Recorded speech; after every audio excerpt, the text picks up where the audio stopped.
It's time now for the KC Ingram Show on WSTU. The opinions expressed are those of the program host and guest and not necessarily those of WSTU. WSTU does not endorse products that may be mentioned. Any reproduction or retransmission of this broadcast is strictly prohibited without written consent of WSTU. It's time to call in with your questions and comments at 220-9788, 220-WSTU. And now, here's KC Ingram. The KC Ingram Show is sponsored in part by Meridian Marina and Yacht Club in Palm City. Meridian Marina and Yacht Club is located on the banks of the St. Lucie River in Palm City and is the premier marina in Martin County, focusing on excellent customer service so you can enjoy your boating lifestyle. Meridian Marina offers concierge services, yacht club amenities, sales, and service surrounding a lush tropical setting. Meridian Marina is the largest marina in Martin County on 11 3/4 acres with a 62,000 square foot indoor storage facility that can accommodate up to 300 boats. Meridian Marina is not just a place to store your boat. When you become a member of Meridian Marina and Yacht Club, you can enjoy events such as trips to the Bahamas, snorkeling adventures, marina parties, and more. Check out the events tab at meridianmarina.com. Also, you can try out their great service department that's open 5 days a week from 8 to 4. This month, they are having a special right now, 50% off of all labor for the month of October. That's 50% off of labor for the month of October. Call them up at 772-221-8198. That's 221-8198. Or visit them online at meridianmarina.com. At Meridian Marina, we do all the work so you can enjoy your boating lifestyle. The ABC's Alliance for Better Community Schools would like to remind you to vote yes for an appointed superintendent on November 6, 2018. Let's hire a professional, not a politician, to run our schools. In the studio, we have a Meet Your Candidate series, and this evening we have Matt Theobald, who is running for Florida House District 83. How are you doing this evening, Matt? I'm doing very well, Casey. Thanks for having me on. Well, we appreciate you coming in so the listeners can get a little better idea of who you are and why you're running. You're running on the Democratic ticket. Yes, ma'am. And tell us, again, who you are and why did you choose to run? Well, again, thank you very much for having me, and thank you for the opportunity to be here. My name is Matt Theobald, candidate for State House District 83. Local guy, born and raised here in the Treasure Coast, right down the road at Martin Memorial Hospital. There you go. Went to Jensen Beach Elementary School, graduated from Martin County High, currently teaching American government and economics at the same high school that I graduated from. So that's a really neat experience. And after graduation, I attended Indian River Community College, back when it was called Indian River Community College. Now it's a state college. Right. And have a bachelor's and a master's in political science from Florida State. As a graduate student at Florida State, I worked in the constituency service office for Senator Bob Graham, helping folks with a variety of issues relating to the federal government. And after graduation or after graduate school, I worked as a legislative aide to a state representative from Broward County, advising him on water quality issues as a member of the Natural Resources Committee. So you're certainly no stranger to how Tallahassee works. No, absolutely not. I know the system very well. And part of the reason why I'm running, in a word, is duty. I felt that it was my duty to step up and to serve my community. Again, as I said, I was born and raised here. This community is so much a part of who I am as a person. And I got into teaching as a way to give back to my community. And this is an opportunity for me to further that and to represent my home in Tallahassee. So if you are to win this seat, will you continue being a teacher as well? Absolutely. Absolutely. I've told my students, I've told my administrators, win, lose, or draw. I go back into the classroom on November 7th. So looking forward to that as well. And I would think this is an exciting learning experience for your students as well, to learn about what it takes to run for office. And we'll see what happens. Absolutely. I've tried to use my political experience and my governmental experience to engage my students for the past 10 years that I've been in the classroom. So this is just another experience that I'm able to incorporate in as best as I can. Oh, I'm certain you will. We'll talk about some of the local issues here, and there's nothing greater this year than, and many of the years, unfortunately, than our water issues. Not only are we experiencing the toxic water from the algae blooms, we also now have red tide infiltrating the East Coast. So, Matt, tell us a little bit about your experience fighting water issues, and I'll bring up, you had mentioned you'd like to see a revised or repealed Senate Bill 552. So that has to do with our environmental issues. Let's start there. Why would you want to repeal that? Well, I think with Senate Bill 552 and its companion that were passed a couple years ago in the Florida legislature, what they did is they lowered standards for pollution coming off of our agricultural lands and our lands to the north there, and we saw, not too uncoincidentally, that the following summers we had tremendous outbreaks of cyanobacteria. And the result was that these nutrients coming off of the ag lands, nitrogen and phosphorus, are one of the primary things that feed this stuff. And so there's a direct correlation there. So reversing those bills, increasing the standards, and going back to the way it used to be would be a start in that direction. So that's one of the proposals that I'm advocating for. Locally, the county was just discussing, and the cities are discussing bans on glyphosate. So that's certainly one of the ingredients that they're finding from this runoff. Absolutely. If nitrogen and phosphorus are the primary food source for cyanobacteria, glyphosate is like the candy that it engorges on and just magnifies the potential. And when you see pictures of the state in an effort to try to eradicate invasive species on airboats, spraying this stuff around directly onto the water, and then you see a correlation between toxic algal blooms that are covering 90% of our waterway, it's not a secret. It's pretty out in the open, and it's an obvious thing that needs to be addressed. And there's some real obvious fixes that we can do. It just so happens that the current legislature, under the past 20 years, has just lacked the political will to do it. Again, we're speaking with Matt Theobald. He's running for District 83, Florida House. Matt, what else with the water issues? There's so many different, proposals out there and propositions. There's deep well injection, aquifer, ASR wells, the aquifer storage recovery wells. Senator Negron hit SB 10, a reservoir to the south, but it's not enough. So what are your thoughts on other solutions? Well, with specifically with regards to the deep well injections, I do not support that. I think if we have toxic blue-green algae in our water at the surface, putting toxic blue-green algae under the surface doesn't really fix the problem. They say out of sight, out of mind, but doesn't necessarily keep it out of our drinking water. So I would definitely be opposed to that. I think there's any number of things that we can do. We can start by using Amendment 1 funds to buy the land south of the lake necessary so that we can expand the footprint of the reservoir and get that water flowing south where it belongs. As a high school student, almost 20 years ago, it feels so awkward to say that now, but as a high school student, my classmates and I, we protested against the discharges back then. There wasn't a blue-green algae crisis like there is today, but we knew that the fresh water coming out of the lake was killing our saltwater fish, putting lesions on our snook and our recreational species that we catch, was killing our seagrasses and our oyster beds. And I remember standing on top of the Roosevelt Bridge 20 years ago with a sign that said, "Stop killing our fish." I had another sign another year that said, "I love Lucy," with Lucy being spelled like the St. Lucie River. That's good. And so 20 years ago, we knew that these discharges were a problem. And we knew it long before then. My father and his class protested against the discharges in the 70s. And there's record dating all the way back to the 1930s of not toxic discharges, but harmful discharges coming out of Lake Okeechobee.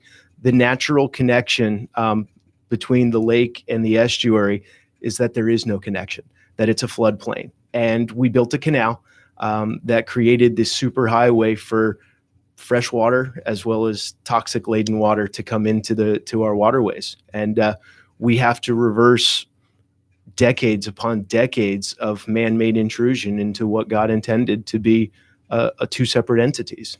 It is. We really, man in general, not pointing a finger at one entity in particular, but we really have mucked this system up because, true, we don't have flooding now. They're doing their job, and that's why all these canals were built. But it has changed the natural route of the water in such a drastic way. It's a very complex issue to try and solve now. And as a history teacher, somebody who's taught American history, we could go into, and that's a whole other radio show for a whole different we could day go on for hours to about all the of whole that. Yeah.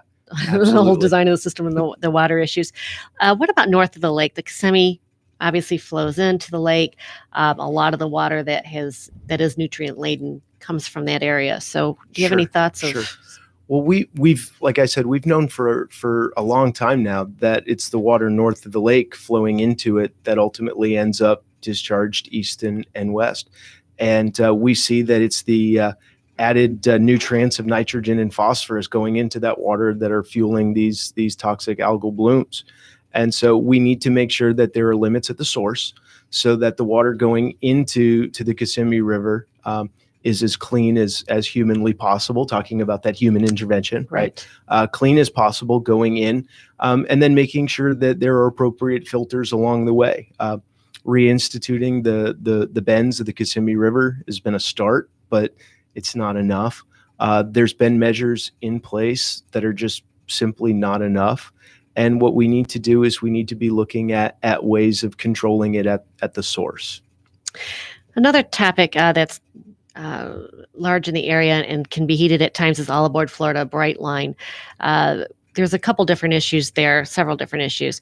But first of all, safety issues is something that the whole line deals with. There's so many at-grade crossings up and down the line. And as we have seen what's happened West Palm to Miami, there's a lot of trained accidents and deaths that have happened because people can cross the grade so easily. So what is your position on all aboard Florida?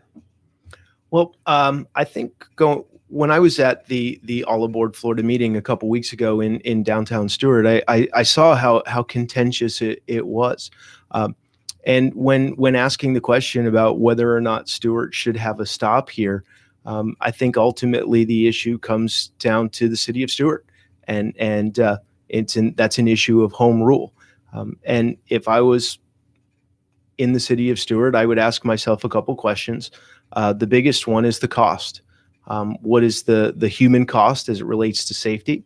What are the financial costs associated with making it safe, as well as the cost of building the station and the ridership study?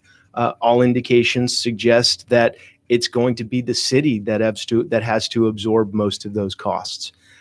From the state level, if going back to the city of Stuart's perspective, I would want to know, what is the state going to do to protect us in this matter? And the reality is there's very little oversight from the state with regards to Brightline. So I would need to know the answers to all of those questions before I could really say yes or no on a train stop. You mentioned something about home rule. Let's talk about that a little bit more. What is your exact position on home rule? Sounds like you're a very big supporter of that, but I'll let you state. I am a big supporter of home rule.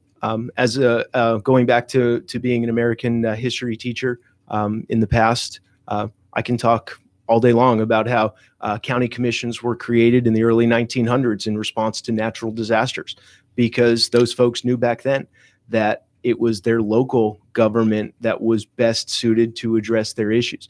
I've actually taught lessons on this subject in my classes, so I know the issue very well, and I live the issue every day. I live in Jensen Beach, and I live between two CRAs, the one in downtown Jensen and the one in Rio.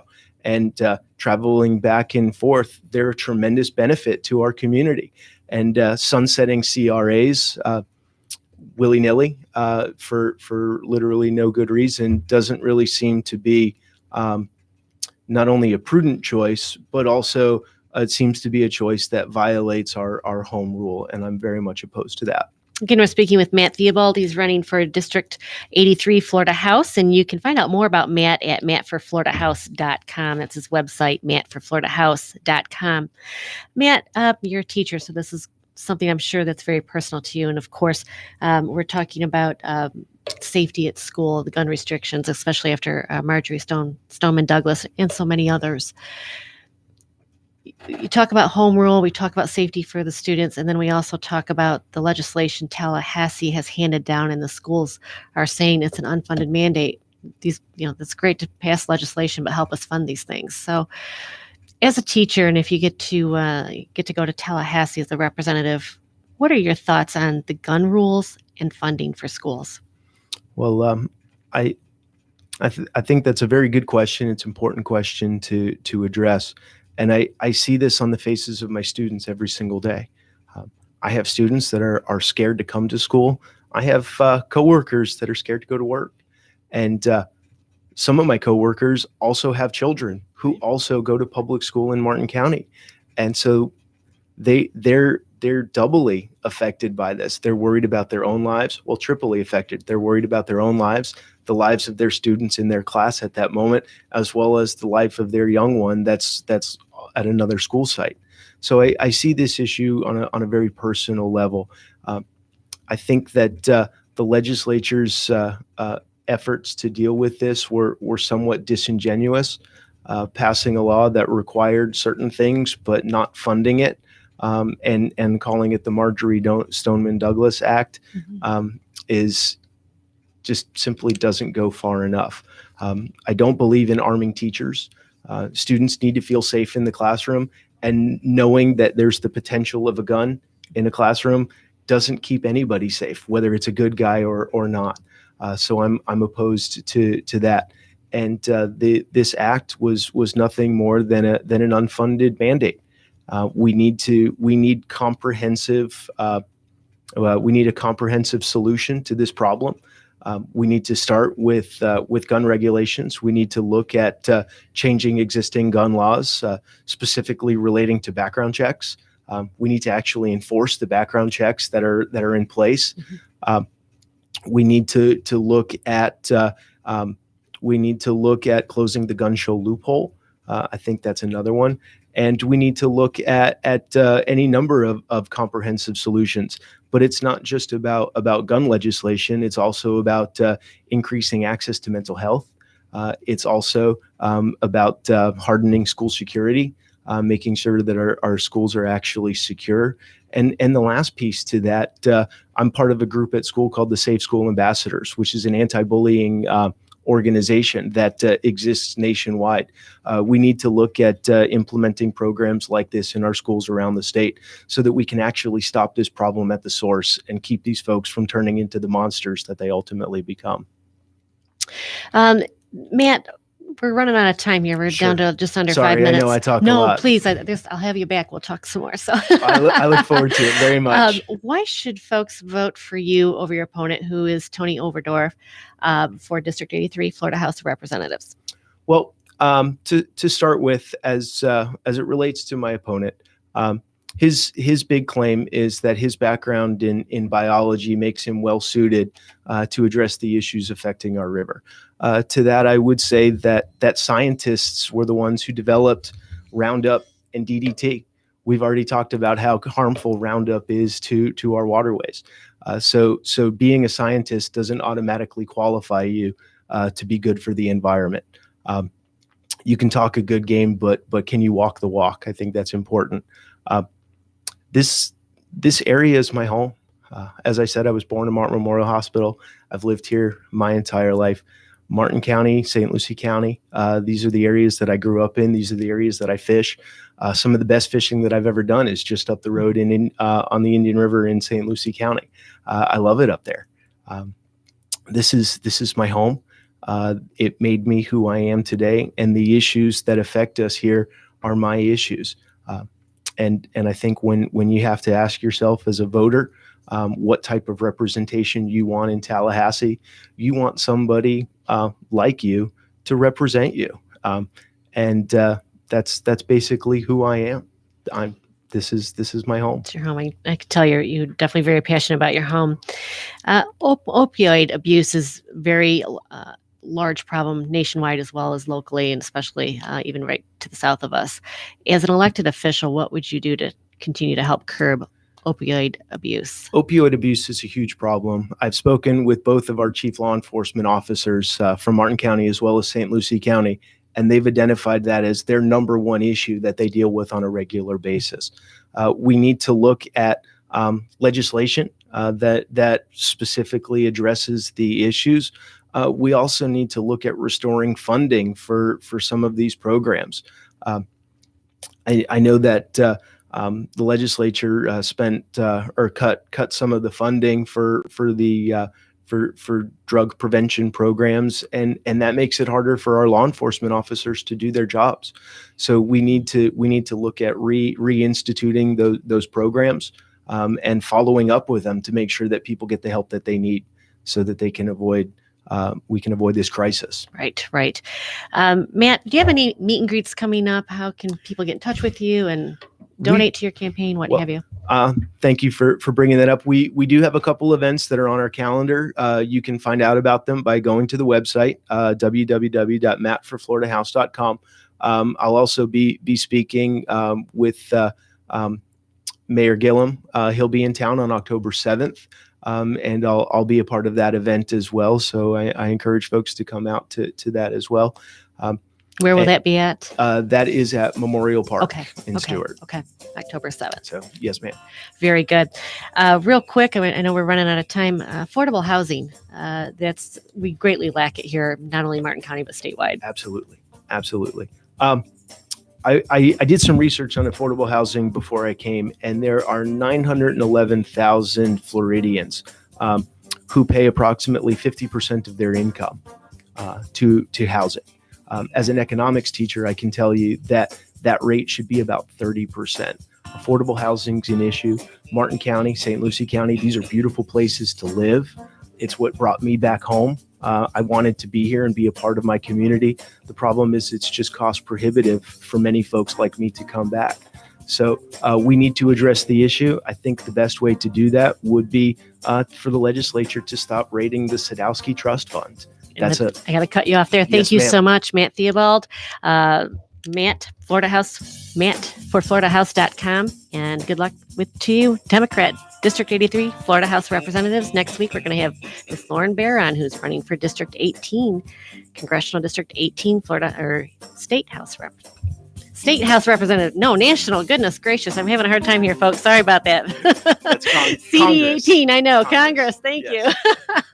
Have a good evening again, Matt Theobald. Thank you for joining us in the studio. Thank you for having me.